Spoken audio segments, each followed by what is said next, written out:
O le tangata le tonu, the inner man or inner self, your real person inside of you. Mai, le whaiupu lea, ia whaise loto mau, e te tonu ia tau.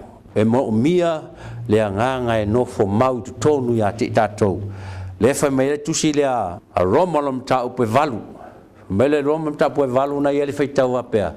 O sewe ia te ia lea nganga o le tua. Sewe ia te ia lea nganga o whai lea mona. Lea nganga o le tua ma lea nganga o Keriso. Ia nofo mau lea i to tonu ia te i tatou. Le mele lo mona o mia i le finangalo le tua mo i tatou.